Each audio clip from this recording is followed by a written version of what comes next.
Good morning, ladies and gentlemen. Welcome to the Income Trust PLC investor presentation. Questions are encouraged. They can be submitted at any time via the Q&A tab that's just situated on the right-hand corner of your screen. Please just simply type in your questions and press send.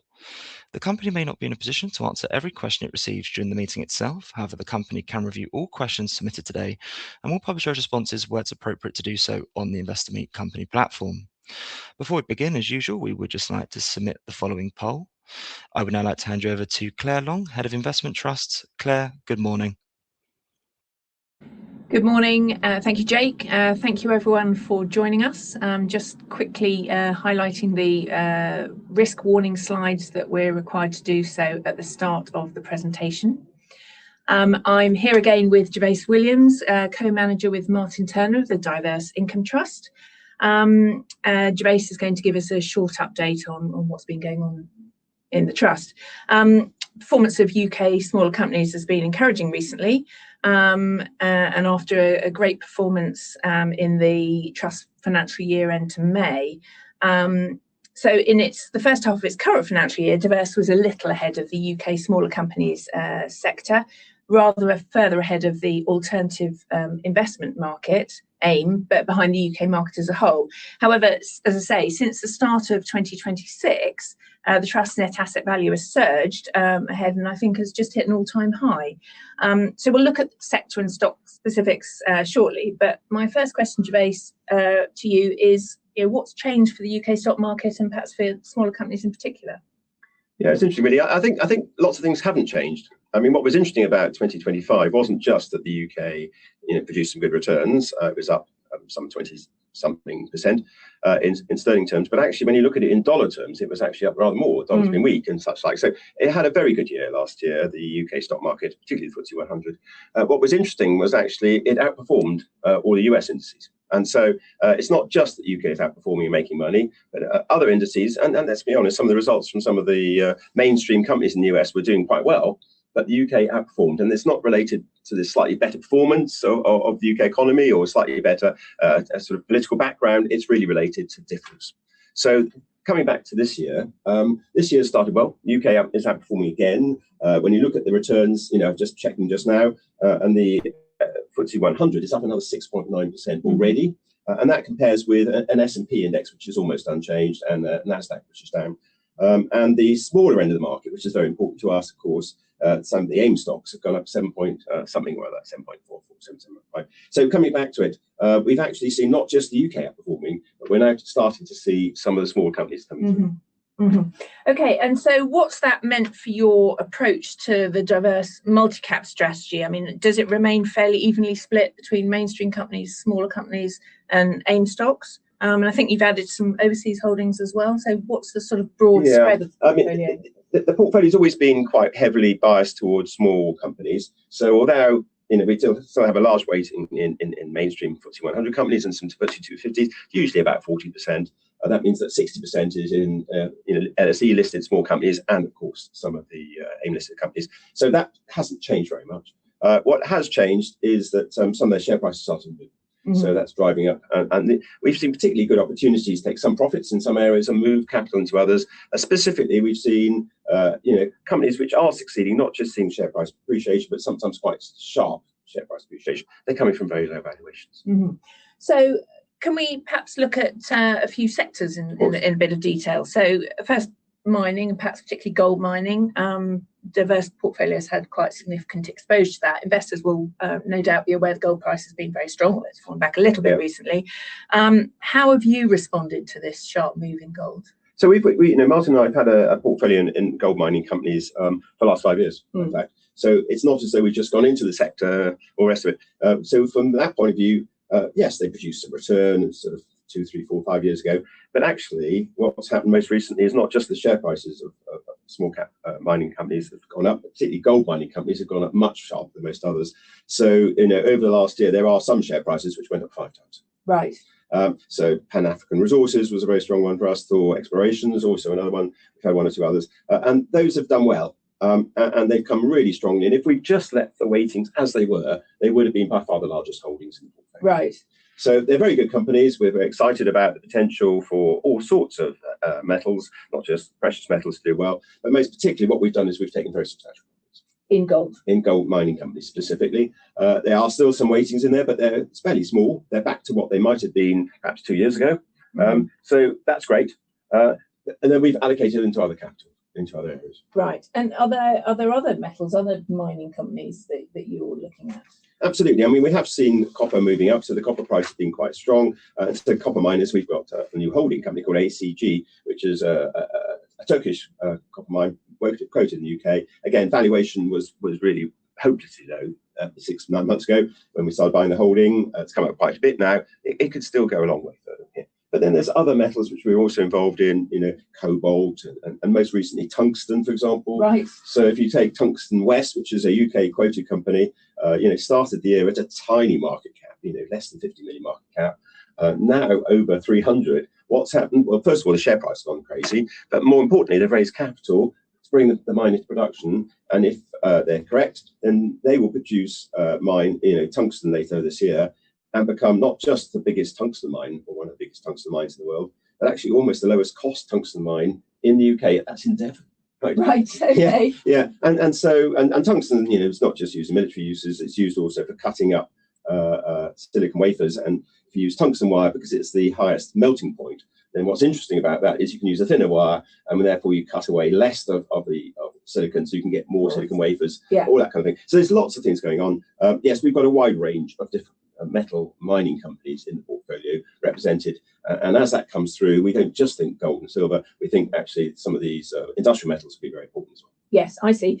And what about the financial sector? I know it's a very diverse sector in itself, and historically you've seen a lot of opportunities there.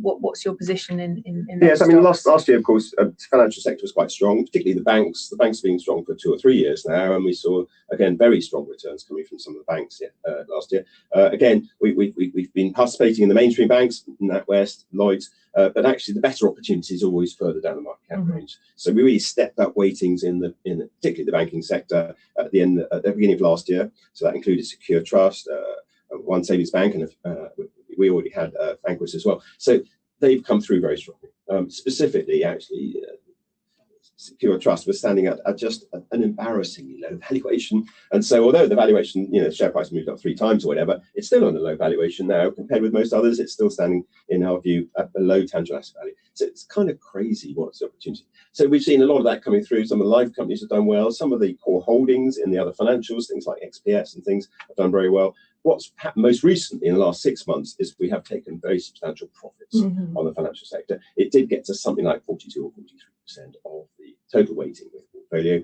and that's come down now to near 30, 29%, something like that. Right. So we've taken very substantial profits in many of those companies. We've still got obviously very good representation. It's still one of the biggest sectors, but most particularly, again, a bit like the gold mining companies, we've had opportunities to take good profits and allocate elsewhere. So which sectors have you allocated to? So the areas which we've allocated to specifically is, first of all, the weighting in the mineral sector, the mining companies, would have gone down if we just sold the gold miners, but we've reallocated into other gold mining companies through other mining companies, not gold mining companies. So the weighting is still relatively high there. So we've retained the capital in terms of the mineral sector. But other sectors have come through, specifically real estate. We've had a good weighting, we've had some holdings in real estate beforehand, but that weighting's moved up quite considerably. And alongside that, we've also put it into utilities. These are both capital-intensive sectors. We think that if the cost of capital is higher, if the cost of interest rates, long-term interest rates is higher, then the opportunity for these companies not to succeed, but see disproportionately if they get into a position where those services are wanted, can be very attractive. And so we've moved quite a lot of capital into those areas as well. Any particular theme to the real estate? The key theme is obviously that they're occupied and they're generating cash flow. We've had new retail in there for some time. We've been in some of things like primary health properties gone in there. Doctor surgeries. Doctor surgeries. Yeah. We've also put in land securities. So basically, some of the mainstream companies, but they had very good yields. They were standing at particularly major discounts to tangible asset value, which we think will close up as rental continues to grow. We think the valuations will come through. But actually, utilities as well. I mean, there's just amazing opportunities opportunities. We've been a bit cautious about buying too many of the water companies. We do have Penham. Clearly, they've got quite heavy capex, and they may not get the returns. But generally, we've already had things like sort of National Grid and all that kind of thing. So anyway, it's great. It's a good sector where we think there's more opportunity, and it's great diversification. Yes, absolutely. And what about corporate activity? Are you seeing more takeover and capital raising in the UK market, either across the board or at the smaller end? Yeah, one of the things we feel about corporate activity is when people take over companies, they often see 5 times upside, say, over 3 years. Well, we'd rather have 5 times upside for our clients. So absolutely, it's nice to get a 50% premium or whatever. So we ask, when I meet with companies, with Martin, we ask all our companies, please don't get taken over. That's the last thing we want, right? Would you mind not getting taken over? And they say, well, why is that? And I say, well, because, the opportunities are there. And as you find that some of the economic changes come through, perhaps some of the zombies fail, more opportunities may expand, the opportunity transactions as a quoted company with institutional support is there. So all of that stuff, you get earnings acceleration. So first of all, and even if you do get a takeover approach, don't tell anyone, because if you tell anyone, it's just a question of what's the right price, right? I'm not interested in the right price today. I want the right price in 3 years' time. So coming back to it, we have been pushing back very hard on takeovers. We have had some takeovers. We nearly always say no, thank you, but most other shareholders say yes. So we lose out on that game. But so we have had some takeovers probably in the last 5 years. Lots of takeovers, but generally we're rather hoping we don't get many takeovers. Yes. Okay. Fine. All right. Yeah. So turning to the dividend now. First of all, can you just remind investors why industry sector diversification is important in terms of income generation? Because I think I'm right in saying over the years, dividends have provided almost half the trust's total return. That's right. So the point about income isn't just you get income, which is great, but if we can find income which is growing, companies which are investing and the cash flow comes through and the surge of cash flow is then reflected in more dividend growth. Ultimately, dividend growth ultimately drives up capital appreciation. So even if we've been in this last 5 years where we've had the small caps being redeemed through the UK OIC redemptions, yes, we've had some redemptions of big caps, but they've been buying back, small caps less so. So their share prices have come all the way down. Then, many of the companies in the portfolio, their share prices haven't necessarily done that well, but the income and the income growth has been very strong. If you take this chart here, what's interesting, this is a year to May. If you look at data to December, which Computer Share produce, then the UK stock market actually peaked in terms of dividend income in 2019. So pre-COVID. COVID came in, there was a big setback and dividend fell and Shell and BP cut the dividends and such like. What's been interesting subsequent to that low is, yes, it's recovered, but actually it's still at around 2016 levels. It's not really gone back beyond 2019 or indeed beyond that. And yet if you look at the trust, not only did the trust actually continue to pay an increased dividend in 2020 from reserves, to be fair, the revenue per share had fallen, but most particularly revenue per share has continued to grow. Yeah. And so now you look at the trust and it's paying, a bit over 4p last year, and that compares with 216, which, as I say, where the UK stock market is somewhere around the 216 levels of 2.8p. So coming back to it, or 2.4p, I think it is. So in the ordinary dividend, 2.8p. 2.8 for 2016. So actually, what's interesting is this trust hasn't just continued to generate some good income, but it's generated lots of income growth at a time when actually there's not much income growth coming through from elsewhere, which is really important because we think income as a component of return is great. It goes each year, but most particularly it drags up capital. And even if stock market's flatline, at least you're getting some return. Yes, absolutely. And you presumably continue to see strong dividend paying potential for them. Yes, I mean, I do think actually quite a few companies are buying back more than they used to. So I think there's a sort of redirection away from capital being distributed via income towards capital buybacks. We're not that keen on them, but it happens quite a bit. But most particularly, we want companies which are immature. And as they mature, that cash flow comes through. Then that comes through in very strong dividend growth.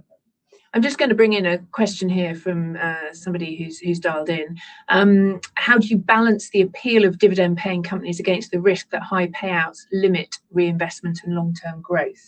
Great question. The bottom line is the company always comes first. So if we do meet a company which is over distributing or putting too much cash into paying the shareholders and not investing in the business, there's only one answer: cut your dividend, please. Straight away, the company needs to be fed first. You need to feed the golden goose before just eating the eggs. So coming back to it, we obviously try to avoid those companies. Dividend cuts are things you don't want to get involved in. So actually, it's much more that companies we meet are companies which are not necessarily distributing much or distributing nothing in some cases, and they're going to be concluding a major project, and that cash flow is going to surge. And if they've got a strong balance sheet, they don't need to repay debt, or any small amount of debt need to be repaid, and that comes through in a surge of dividends. So most particularly, we don't find that attention. Clearly, if there is attention, we don't get involved. Yes. Yeah. No. Good point. Absolutely. So I'm just going to pick another question which ties in with how I was really going to bring things to a close here. That your thesis a year or so ago that you believe this is the start of a UK super cycle could last for many years.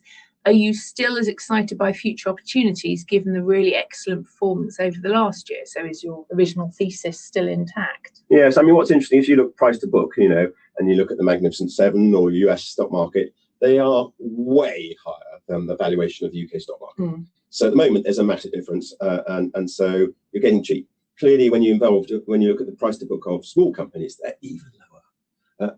As I say, Tungsten West is an extreme case.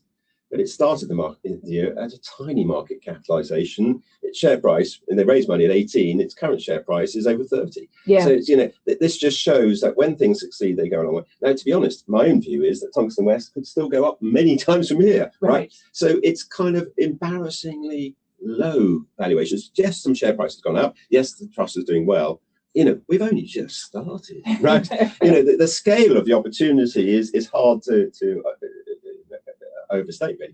And specifically, super cycle, yes, absolutely. To answer that question specifically, absolutely. I think nearly everyone needs diversification. I think global investors, more than anyone, are too correlated into capital growth. They've got too much in US weightings, and I think they need to diversify. You're seeing this in Asian stocks, which are outperforming. You're seeing this in UK stocks. I think good and growing income specifically will be a prime beneficiary of people, not necessarily just getting fed up with the US stock. The stock market might carry on going up, but most particularly looking for making returns elsewhere. And so the UK, with its massive cohort of equity income stocks, is likely, I think, to be a prime beneficiary. Of course, the best performing area is likely to be small companies, partly because they're lower values, but even as they accelerate and as we get into the next downturn, which is bound to come sometime or other, then it's not just that they have surplus cash and don't go bust so quickly, but then as zombies go bust, perhaps as some over-leveraged companies go bust, they can buy those from the receiver and accelerate their earnings growth. My working assumption is that actually the UK stock market earnings growth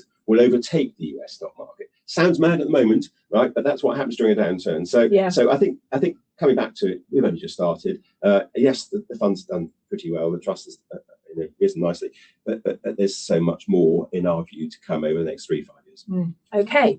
I'm just turning now to a couple more questions that have come in. Okay. Can you tell us something about the undervaluation of smaller and medium-sized companies against their long-term averages? Yes, I mean, I like price to book because you can just measure it across all things. So there's a lot of different indices. The valuations of small companies are between 1 and 2 price to book ratio. So just to explain price to book. So that's the share price relative to the asset value, the book value, asset value. It's a very common way of measuring valuation. The academics use it all the time. And the thinking is that if you invest in companies which have low price to book, then the history is that they tend to generate a better return, partly because the assets get used better, partly because they get taken over, partly because even if they're not succeeding, the companies don't usually go bust. So that gives them a starting point. But most particularly, the valuations of small companies used to be on a premium in P ratio as well. This is the price earnings, the share price relative to the earnings. At the moment, they're on a big discount. Right. So I'm expecting the UK stock market, the earnings to go up, but I'm expecting valuations to go up. I'm expecting P ratios to go up. But I'm expecting the small companies, not just which are standing at a big discount in P ratios, to move up to something similar to the US, so to the UK's mainstream market. But I'm expecting as they do deals to buy distressed companies from the receiver, typically buying them debt-free. These are viable companies, but over-leveraged. They buy them debt-free from the receiver, sometimes for £1, albeit they have to put working capital back in, 50 million working capital. Then I'm expecting as those come through, that the earnings growth, the cash generation of these businesses accelerate and they move back to a premium. In 1988, the UK stock market, the highest valued companies were actually small caps, and particularly small and micro. So I think the small cap effect is going to come back. I think the nightmare is that actually there's so much capital tied up in the mega caps and the big caps that actually getting capital allocated into not just mid caps but small caps and most particularly micro caps is like getting, you know, a massive kind of tank of water into a little kind of pint, bottle or whatever. You know, we're going to get this, and that's going to drive these returns. So specifically, yes, I can't give you specific numbers, but you know, there's a huge valuation thing, but there's the earnings acceleration and the takeovers, which accelerate them even further, which I think is also going to be the driver. Okay, and then I think just one last question. I mentioned at the beginning that you had a couple of non-UK holdings in the portfolio, and somebody's asked a question about a couple of these, saying that you added BlueNord and Engie at the end of last year. Could you explain your thinking in adding these non-UK listed companies? I mean, the great thing is about the UK stock market is we think there's plenty of opportunity. Many of the companies are undervalued. We think we make heaps of money in many of the UK companies. So we don't really go overseas very much. We sometimes there's diversification benefits. So in the case of energy stocks, if you take BlueNord, it's a Danish quoted company, or it's in Oslo quoted as well. It's a Danish company which is bringing gas on stream. It's brought gas on stream. It doesn't need to do any more capex. It's generating very large surplus cash going forward. It's going to be paying out very high dividends, very high percentage dividends to shareholders. And the nice thing is we have got many of the the UK North Sea operators, so things like Serica and companies, Ithaca and such like. But we don't want to just kind of compound the risk by buying another one. So we've diversified risk by having BlueNord in the portfolio from that point of view. Yes. We think it's completely wrongly priced, otherwise it wouldn't be in the portfolio. Another example of that is Engie. Engie is a French utility, clearly involved in renewables, but particularly involved in nuclear power stations. Valuation was again very low. We don't want to buy too many UK utilities, particularly in the water sector, because they've got quite difficult regulatory issues. We have got Pennon. We don't want to double up on those risks, so we've diversified. So the purpose is to diversify. The purpose is to make extra return for shareholders, but it is unusual, especially now, for us to go overseas, given how much greater the opportunities are. So they're an occasional. They're the exception. They're the rule. Sure. Okay, fine. So really, just obviously you're excited about how things are going. Pleased that so far this year, at least, your thesis is paying out. Just some final words to wrap up. Well, we don't know how far, and it won't be a straight line. Okay, there will be zigs and zags. The whole point about financial markets is the zigs and zags. That gives us opportunities to add things. But most particularly, what I'm thrilled about is like people probably thought I was a little bit overly confident 2 or 3 years ago about what was going to happen, and it's thrilling to actually start to see the very things I've been talking about happening, and at this stage being very early stage, right? Yes. Yeah, like our view. Maybe right, maybe wrong. I think it's right, obviously, is that we're going to see this kind of surge of diversification advantage away from the US into the UK. And I think that is going to just keep driving this machine so much further than most people do. So the best is yet to come. One hopes so. I mean, the trust has already done well. So, but there's more to be had. Great. Gervase, thank you very much indeed. Thank you for listening. Perfect, guys. If I may just jump back in there, thank you very much indeed for updating investors this morning. Could I please ask investors not to close this session, as you'll now be automatically redirected for the opportunity to provide your feedback in order that the management team can really better understand your views and expectations. This will only take a few moments to complete, but I'm sure will be greatly valued by the company. On behalf of the management team of the Diverse Income Trust PLC, we would like to thank you for attending today's presentation. That now concludes today's session, so good morning to you all.